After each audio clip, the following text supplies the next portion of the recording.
जी, आज हमने हमारे पास जो ये 8 साइट्स हैं इस वक्त पैराग्लाइडिंग की जो फंक्शनल है कुल्लू मनाली में, ज़िला कुल्लू में,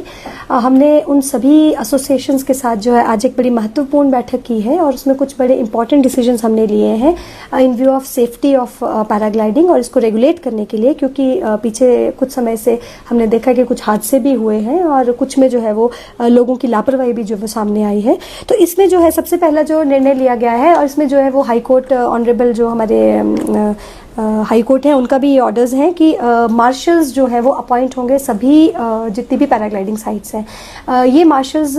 जो होंगे वो एक उनका जो मैंडेट होगा वो ये होगा कि कोई भी फ्लाइट जो हो रही है जो रजिस्टर्ड साइट से उस साइट पे जो है वो रेगुलेट करेंगे फ्लाइंग को। और इसके साथ ही साथ जो है जो मार्शल्स होंगे वो एक हम काउंटर सिस्टम जो आज हमने डिसाइड किया है कि एक सिंगल काउंटर सिस्टम जो है वो हर एसोसिएशन का हम लगाएंगे हर साइट पे, और एक मार्शल जो है वो हमारा एक काउंटर पे बैठेगा और एक मार्शल हमारा चेकिंग करेगा जो लैंडिंग साइट पे, और 2 मार्शल्स रहेंगे हमारी टेक ऑफ साइट पे। जो काउंटर सिस्टम पे बैठेगा वो इशू करेगा टोकन्स इशू करेगा पर ऑपरेटर, और जो भी फीस होगी फ्लाइंग की वो काउंटर पे ही जो है वो जमा करानी पड़ेगी। जो ऑनलाइन बुकिंग्स लोग ले रहे थे अब वो केवल बुकिंग ले सकते हैं, लेकिन जो पेमेंट है वो काउंटर पे ही करनी पड़ेगी और जब टोकन जारी होगा उसके बाद ही जो है वो फ्लाइंग पॉसिबल हो पाएगी। तो इससे जो है वो जो रेट है, जो ऑफिशियल रेट है 3500 रुपीज़ का, वो मेंटेन होगा। और जो शिकायतें आ रही थी कि कुछ लोग जो है वो कम रेट पे जो वो फ्लाइंग करा रहे हैं, वो इस चीज़ से काफ़ी हद तक कंट्रोल हो जाएगा और उस वजह से जो है वो इसमें भी जो है इसकी जो गुणवत्ता है उसमें भी सुधार होगा। इसके साथ ही ये भी मैंडेटरी किया गया है कि एक पायलट जो है वो दिन में 4 से ज़्यादा फ्लाई नहीं करा पाएगा और एक ऑपरेटर जो है उसके पास जितने पायलट्स हैं उस हिसाब से उसको टोकन इशू होंगे। यदि किसी ऑपरेटर के पास 10 पायलट्स हैं तो उसको 40 टोकन जो है वो इशू हो सकता है मैक्सिमम।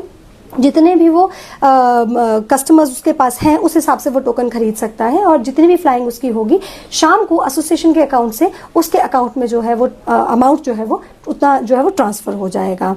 इसके साथ ही साथ जो लॉग बुक है वो अब मेंटेन करना मैंडेटरी है सभी पायलट्स को और ऑपरेटर्स को। पायलट्स अपनी फ्लाइंग का लॉग बुक जो है वो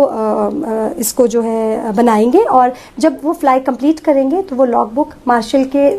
थ्रू जो है वो साइंड करवाना मैंडेटरी हो जाएगा, ताकि उसने जितनी भी फ्लाइंग की है उसका रिकॉर्ड रहे। और जो ग्लाइडर्स हैं उसकी लॉग बुक ऑपरेटर्स को मेंटेन करनी है, तो जो भी ग्लाइडर जितनी भी उसने फ्लाइंग की है उसका जो डिटेल है वो ऑपरेटर के पास रहेगी, और ये डिटेल जो है वो जांची जाएगी जिस वक्त इनका रिन्यूअल होता है, जब इक्विपमेंट्स की रीइंस्पेक्शन होती है। तो जिसने जो है वो लॉग बुक में फ्लाइंग आवर्स जिसके जितने होंगे उसी हिसाब से जो है उसके लाइसेंस को जो है वो रिन्यू किया जाएगा और ग्लाइडर को भी उसी हिसाब से पास किया जाएगा उसकी यूसेज के हिसाब से। और ये जो डिसीजंस हैं ये सभी ने मिलके लिए हैं और वी आर वेरी पॉजिटिव कि इस बार जो है हम पैराग्लाइडिंग को बहुत अच्छे तरीके से जो है जब दोबारा ये खुलेगी 15 सितंबर से, तो हम इसको जो है बड़े प्रभावी रूप से जो है इस डिसीजंस को हम लागू कर पाएंगे, क्योंकि सभी ने जो है वो मिलकर निर्णय लिया है। और इससे जो है वो हमारे जो टूरिस्ट हैं उनकी सेफ्टी भी इंश्योर होगी और जो हमारे लोकल लोग हैं उनकी जो कमाई है वो भी जो है वो बाधित नहीं होगी, क्योंकि कहीं ना कहीं कमीशनिंग एजेंट्स की वजह से भी जो हमारा जो ये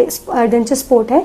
जो हमारा कमर्शियल स्पोर्ट है, उसमें जो है हमारे जो लोग हैं जो इससे जुड़े हुए हैं उनको वो उतना